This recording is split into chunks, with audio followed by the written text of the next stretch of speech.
Hi, this is Ashley, And this is Kristen. and this is 1,000 Miles of True Crime. Hey, Ashley. So I know today is kind of an urgent episode that we're doing. Can you tell us what we're going to be covering today?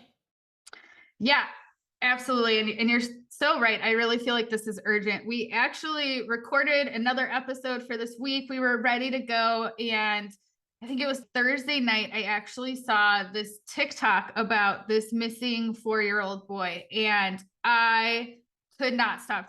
I just could not stop thinking about it. It was actually Crime with Court. And this was on TikTok. It was all about the missing case of Lucian Mungia. And honestly, like I just, how many times did I call you since Thursday to tell you things about this case?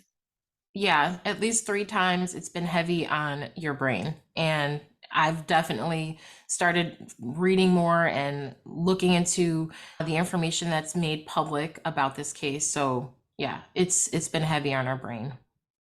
Yeah. And I guess I'm not, I mean, obviously there's a lot of reasons that I can't get this case out of my head, but there's just something about this beautiful little boy and I his laugh. But let me just jump into the case and I'll start telling you guys because this is still an ongoing, it's a very fresh case. And I actually think there's some things that me and you and our listeners and viewers can actually do to help out. Great. So on September 10th, so just what, like 6 weeks ago, 4-year-old Lucian Mungia went missing from the Sarge Hubbard Park. And this is in Yakima, Washington. So this is about 100 miles southeast of Seattle. And like I said, he was just at the park. We've all, if you have kids, you've had your kid at a park, and sometimes they're rambunctious and they're running everywhere. And sometimes you just kind of lose them for a second. And that feeling, you know what I'm talking about, Kristen? That feeling in your gut when you're freaking out. Yeah, And it's so scary. And even once you find them, still your heart is racing, your heart is pounding.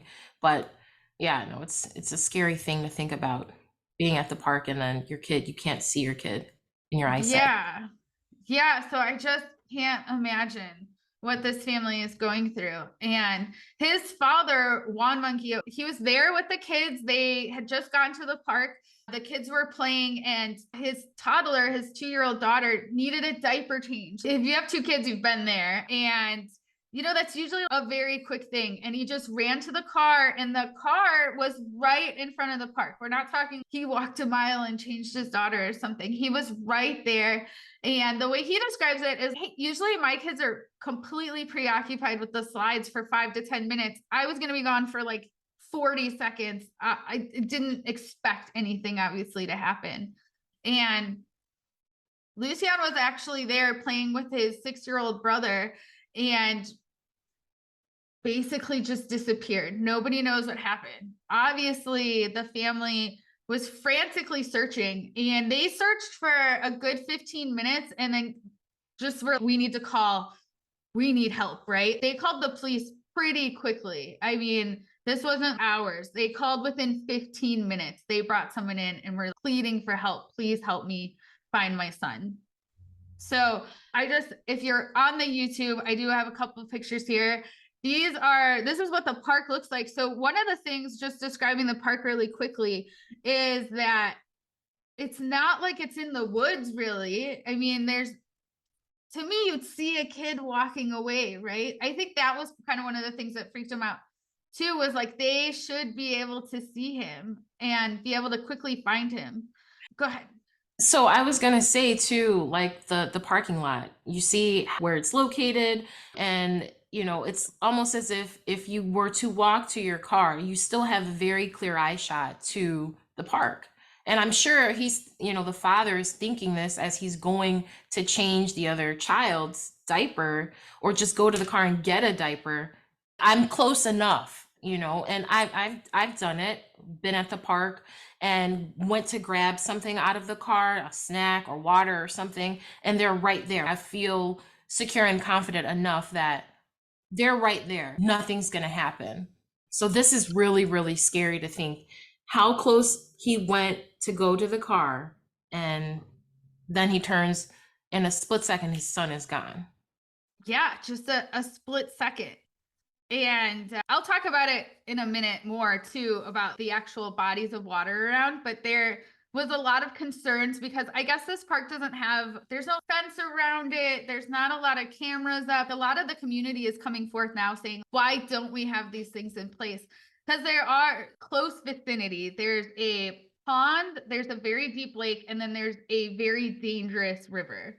So, I mean, people have concerns, but still, yeah, he just walked away for a second. I'm sure at least it appeared that the kids were in very clear view. So the police did, like I said, they got there very quickly. They started their search immediately, and they had claimed pretty quickly that they actually had video of Lucian just walking away from the play area. And unfortunately, they said in the video, you could see him walking basically towards these bodies of water. But they were kind of confident that he had just walked off on his own. Nobody had grabbed him. And they're kind of just looking for this wandering missing boy. And since they couldn't find him right away, they, what do? They start bringing in rescue teams. They're bringing in dive teams. They brought in a bunch of drones. They brought in bloodhounds. They did, it seems like at least in those first 3 days, they kind of brought in everybody they possibly could. One thing that people didn't like was that they actually turned away volunteers. And after listening to more about the cops, it kind of makes sense. They were saying sometimes when you have all of these strangers just sort of chomping around, it can cause more issues. And then you're sort of like, whose footprint was that? And you know what I mean? So initially they were really like, let's let the professionals come out here and try to find him. And because of this video, they really focused on this dive team and them searching the pond. They really tried to search the pond. They said they're like 95% confident there's no way he's in that pond. And they were having to move logs and all this stuff to try to, check for him, but they couldn't find him. They also checked that nearby lake. The only problem with the river, so I mentioned there's a river right there too, and the rapids are so crazy that they wouldn't even allow anybody to dive in there. They said even if the most professional diver came forward and said, hey, I'm willing to dive in this river and look for him, they said they wouldn't approve the dive because it's that treacherous. Yeah, it's that dangerous. So, I mean, that's not a good sign, obviously, but the family has turned towards there's local kayak communities and things like that, and really asked them to keep an eye out, watch the river banks and things like that. So they've still been searching there. And then, people have still been bringing out their own drones and looking and, just trying to do whatever they can. But it does seem and feel like, and some experts have said that if he was in that river, unfortunately, his body should have surfaced by now. And it hasn't. So it's, you're still sort of left with those questions. And I think the family kind of feels that way too. They're at the point where they fear somebody has taken it. Right. And I have a question about the video. So in the video, they actually see Lucian by himself walking away from. Yeah, hold on. Let's get into that. So, Sorry. no, it's cool. But so what I will say is that understandably, but heartbreakingly, the cops called off the search after 3 days. So they basically said, we've done all we can do. There's nothing else we can do. We're going to continue the investigation, but we're calling off the search. So that sounds unheard of. Why would they do that after only 3 days of searching for is there more information that you can give us about Lucian?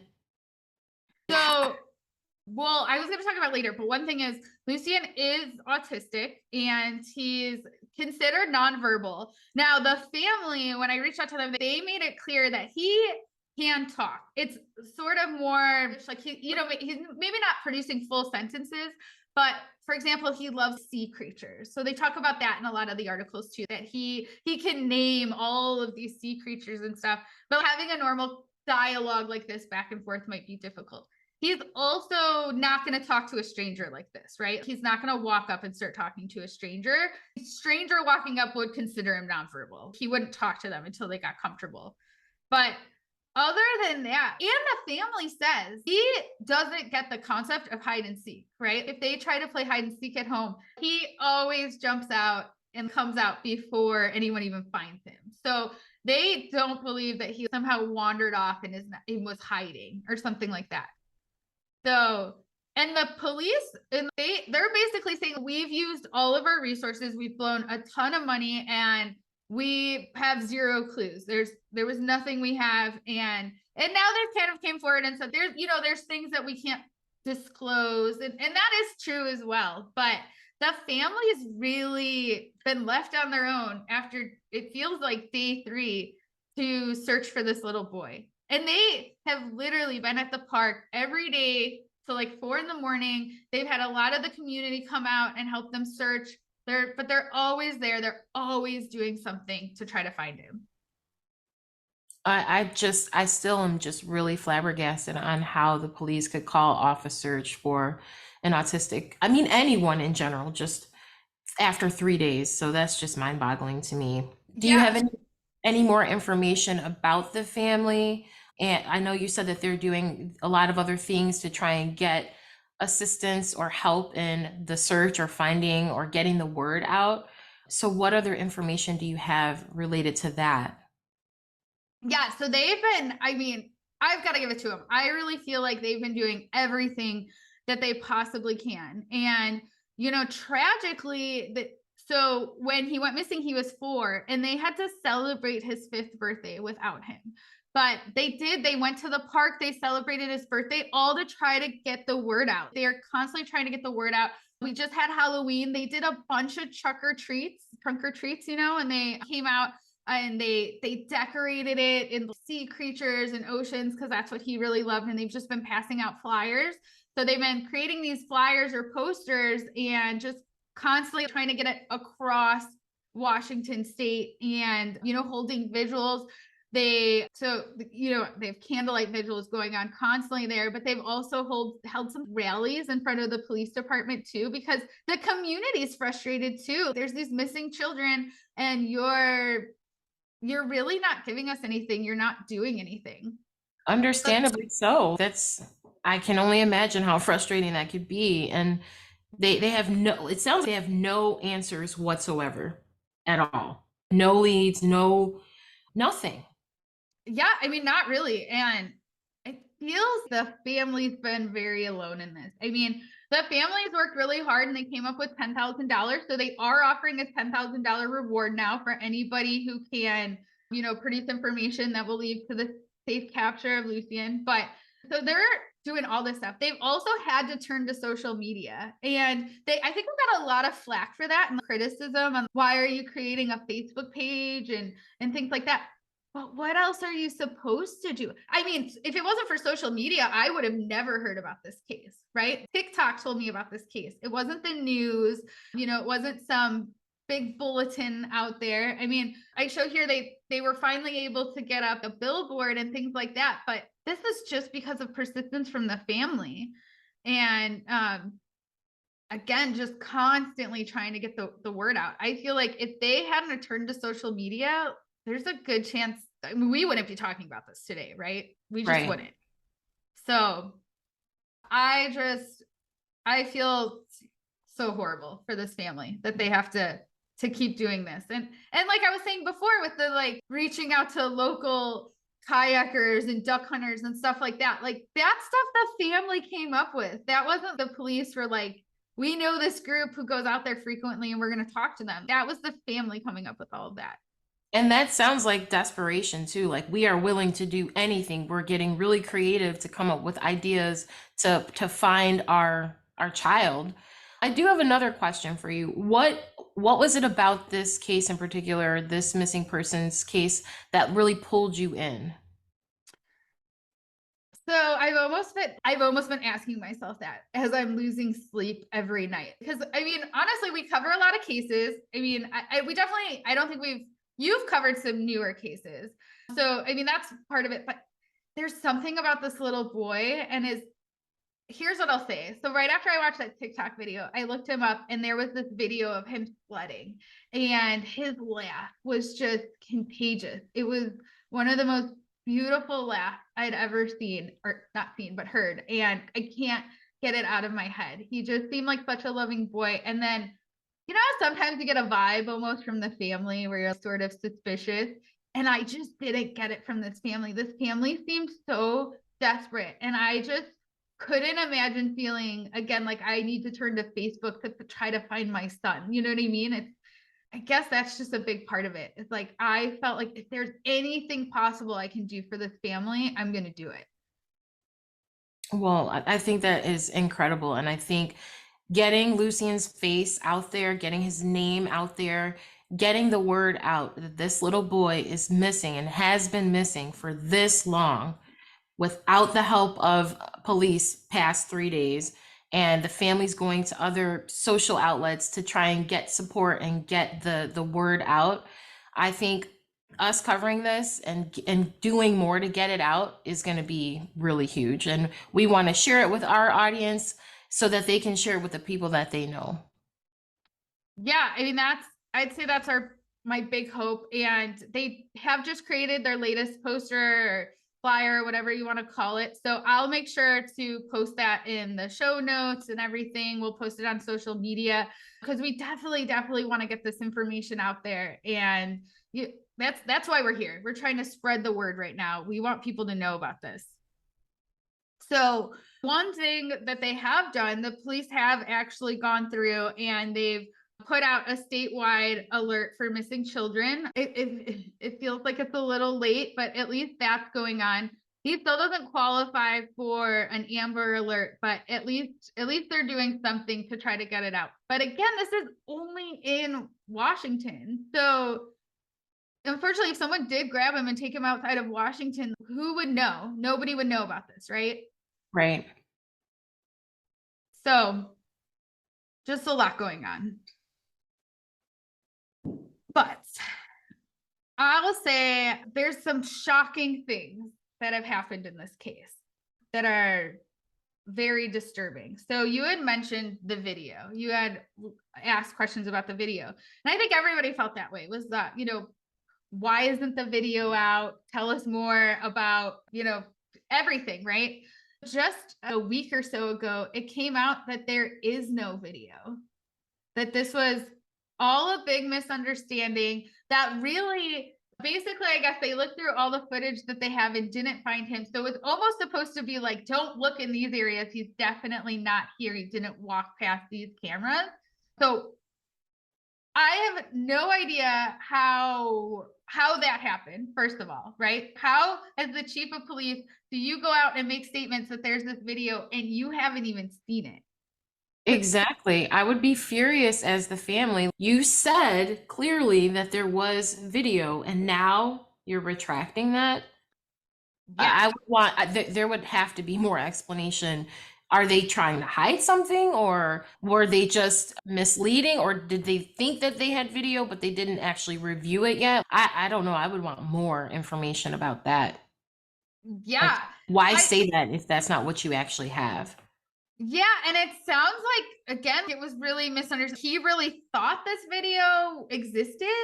So it's really confusing to me. I also think their whole strategy and their whole approach went off him walking alone this way. And now weeks later, you're like, oh, oops, we actually don't have that footage. That was your entire strategy, was that he just wandered off and you thought somehow he wandered into water. And that was a lot of the things they were pointing to too. I guess children with autism find a lot of comfort in water. I mean, I think a lot of kids do in general. I think it's always a risk, but yeah, they were really convinced that he just walked off and found that water and somehow walked into the pond or the river. But there's really no reason to think that, besides the fact that he just went missing.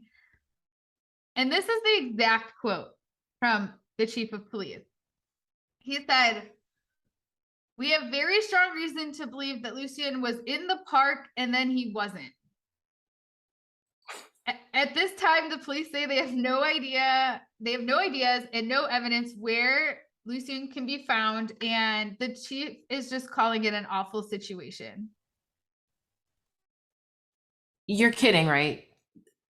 So the police are just, the chief of police is basically saying Lucian just disappeared. That's I basically mean, what that statement says, and that's it. And that does not sound informative in any way, shape, or form at yeah, all. it's like he could have walked off, someone could have grabbed him, aliens could have taken him, he could have spontaneously combusted. It's no information at all. And again, to be so confident to call off a search within 3 days because you think he just wandered into this body of water. I have zero faith in this police department right now. And I completely understand why this community is protesting outside their police department currently. And then too, definitely seeking the support of, social outlets for help too, because they're not getting it from their local police. Yeah. So They're why doing would what they have to do. yeah. Yeah. And yeah. So just to quickly touch on the alert again, I know that you had said, why wouldn't they do an Amber Alert? And there's a lot of qualifications for an Amber Alert. And I really think there should be, because if you're constantly being bombarded, they're just going to be less impactful. And there's a lot of reasons. And part of it is you basically have to know that the person was actually kidnapped. And so that's one of the things they're saying is we don't know that he was kidnapped. And then you also have to have good qualifying information. Usually they'll see blue minivan, license plate. And a lot of times, unfortunately, it is a parent who's taken them, usually someone who's lost custody or something like that. And that's why he didn't qualify for an Amber Alert. It's because they don't know. I mean, the cops are saying he was just there and then wasn't. Like, that's not, what are you going to put on an Amber Alert? One thing is that we do know what he was wearing the last time he was seen, and it was, I think, a pretty distinctive shirt. So it was a blue tie-dye shirt with a shark on it. Kenny loves sea creatures, so it's probably one of his favorite shirts too. But other than that, there's really no information. They can't say it was last seen with this person or in this vehicle or anything like that. So that's why it hasn't been an Amber Alert, but still, they gotta do more. They do. And I don't know if maybe justifying, like you said, there's certain criteria that needs to be met for an Amber Alert. Well, maybe there should be a local alert that's separate from an Amber Alert, I don't know, to get people aware that a child has gone missing. And this is the details that we do have, but something should have gotten out. It blew my mind that is what a statewide alert is. So they did do that at least. But from what I can tell, it's not like they put it out immediately either. So that's what I'm saying. So when did the statewide alert go out? Was it at the 3-day mark when they were like, we're going to go ahead and call off the search? Or, was it within a 24-hour, 48-hour period? I think that more needs to be done there, regardless of if it meets the criteria of a statewide search or an Amber Alert. yeah. More could have been there. Yeah. And honestly, this is just speculation because I'm just going off of the few news clips that I could get. And it seems like within the first week that statewide alert went out, but it seems like it wasn't immediately. And again, I think it's because they were going off this assumption. We have these videos of him walking away and he's just wandered. I think it was after the 3 days when they have combed all these bodies of water and stuff where they went, uh-oh, there's a good chance he didn't just wander off here. One huge mistake that they made was saying that they had video when they didn't, because that I think killed all the trust that they were putting in the work to find this little boy. What do you think? Yeah, I mean, for me, it was I didn't trust the police after that situation happened, especially because, again, this didn't come out a week after this happened. This came out a week ago. This poor boy had been missing for like 6 weeks, and they're saying they're in constant communication with the family. And I haven't found anything where the family directly came out and discussed anything, but that was part of the reason that they actually started the Facebook, because there was all this misinformation, and they did make it very clear on this Facebook page that there is no video and we've never seen the video. So I just think this is a huge, huge, huge misstep. But another reason that I think the case is now starting to get a little more attention, and honestly, it's like a just kind of weird turn of events and just a horrible thing that the family has to go through, is that, again, because the family's practically working this case, they have been receiving tips, and people gave them tips and they said, hey, there's a bunker near the park and we think that a guy took Lucian there and you should go check it out. So the family, specifically the dad, goes out and he's searching and searching and almost stumbles across this because it was kind of hard to find. It's this bunker, but it was covered initially with branches and things like that. And they somehow figured it out though. And how just horrifying. Because I think in my head, I would be like, yeah, there's a bunker in the middle of this park kind of thing. You know what I mean? Not really expecting to find it. So I'm sure when you actually find it, your gut is just, you've got to feel horrible, right? So they open it up. Go ahead. I'm sorry. And looking at the pictures that you have posted of the inside of the bunker, this is really terrifying. It's clearly a space where someone is living or could be living, or, a space for them to come and go, clearly. To think that this is close to a park and was hidden is even more scary. Why would you want a bunker right by a park? Who built this bunker? Who brought all this stuff down there? Do they know who that person is? Have they checked this bunker? Who found this bunker? My mind is just going in so many different directions, Ashley, right now. Yeah. So just to be clear, this wasn't like some 12-year-old boys wanted to build a clubhouse. Is a full-blown, they created this bunker. It's 6 feet deep. It had a propane hookup. It had heat. They found nooses in there, full ropes, tied nooses. They found weapons. They found these weird suits with holes in them, like the crotch, and they looked water suits, for diving. It was really weird. And again, this was who found this. It was Juan, that was the dad. He and a group went out there and were able to find this. And unfortunately, they didn't find any sign, or I don't want to say unfortunately, because whatever. I don't know if it's good or bad that they didn't find any signs of Lucian there. Because they definitely would not want him to be there, but also like anything would have helped, any sort of evidence. But yeah, there was nothing there. So they recorded everything, and I will post that video as well. It's just tragic and horrifying. But so they call the cops, and the cops are like, oh yeah, we know about the bunker. It's not actually significant. They said they found 3 illegal bunkers within the last 6 years, and that they're very confident it's the same guy who keeps building them. And basically, there's very little they can do. They issue notices and they can give him citations and they can even send him to jail, but he would get out very quickly, and he's homeless, so he's just going to come back to his bunkers. And they said it would take at least 3,000 or 4,000 just to basically clean up and take down each of these bunkers. So they just keep locking them up and basically trying to keep people out of there when they find them. So this individual that apparently has, been living in these bunkers, these 3 bunkers, does he have a criminal history, or is there any information that you found about him? They claim nothing that would make them think that he's associated with the crime of stealing a little boy. But that's really all we know. The cops are just sort of like, yeah, we knew about it. There's nothing we can do. Don't worry, this isn't a part of the case. And I will say, since they didn't find anything, 0 signs of him, that, also he didn't have much on him, so that doesn't necessarily mean anything either. But the only thing I can say is at least it's getting the case more attention. Wait, so I have another question. I'm sorry to cut you off. So they've already spoken with this guy that's been like living in these bunkers. Apparently, yes. If you want to believe the cops at this point. But yeah, they seemed like they knew who it was, and they were very confident that he wasn't a part of that.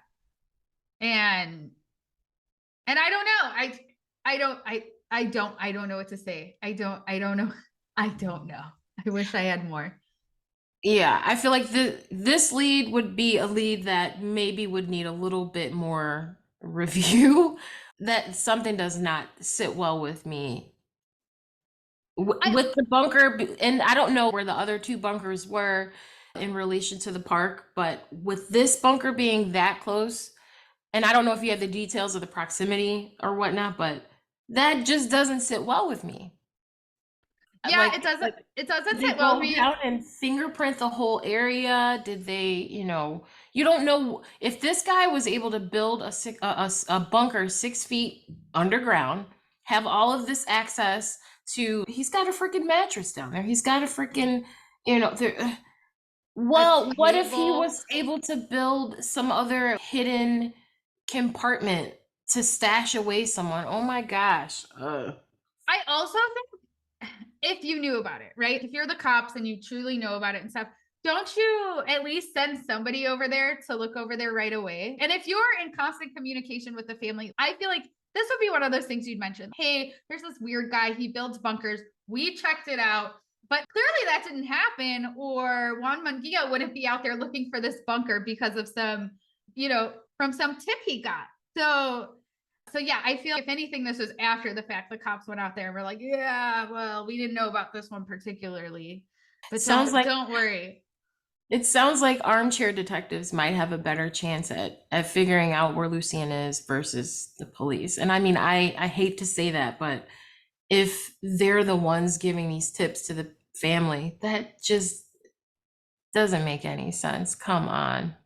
Well, again, that's why we're here right now. Because unfortunately, me and you aren't going to solve this. But if there's some armchair detectives, we want to get everybody involved, because at this point, again, this family just needs it. So this is a rough one, but I just again want to get Lucian's name out here. I want to get his picture out here. Lucian James Mungia is now 5. He's turned 5. He's not at home with his parents. We've already mentioned that he's autistic and he's considered nonverbal. Not to downplay, he can speak some, but again, this is not a little boy that's walking up and talking to a bunch of strangers. And, I mentioned I did reach out to the family, and his aunt wants everybody just to make it clear that that's, how important he is to them, and how great of a little boy he is.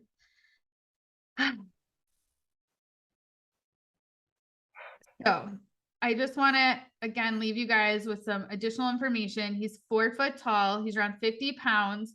At the time of his disappearance, he had long brown curly hair. So, I mean, at this point, it could be longer. Somebody could have cut it, because that's a pretty distinguishing factor. He has brown eyes, and he has one freckle underneath his left eye. So if you happen to have any information on his whereabouts, please contact your local FBI, or you can call the Yakima police at 509-575-2500. And if you're not in the area, I do think there's a lot of things that we can be doing to help participate and try to help spread the word. So like I said, the family has set up this Facebook page, and I'll share the links to that and everything, but it's Missing Lucian, and or Finding Lucian, and they're constantly posting on there. So you can just, like on there. There's people praying on there. It's just a community trying to come together to really help spread the word and raise awareness. And if you are in the area, again, they're doing a bunch of events. You can go out and help search. They're doing bake sales. They're doing these rallies. There's a lot of stuff, and they posted all on that Facebook page. So if you're in the Washington area, please, if you can, go out and help support. There's also a GoFundMe that's set up. So if you are able to contribute, I think that's another way they're using those to, again, help try to do more searches, try to get the name out. And then just make sure, if you are donating, that it's the one that's set up by Amy Bailey. That's his aunt who set that up. So I think that's what we're really just trying to do, is spread the word, get the case out there, and do what we can. But the last thing that I'll leave you with, and this is directly from his aunt, from Sarah Bailey. This is what she wants to know. If someone does have Lucian, it's not too late. It's not too late. You can still give him back and you can do the right thing. And they miss him so much, and they're never, ever going to stop looking for him.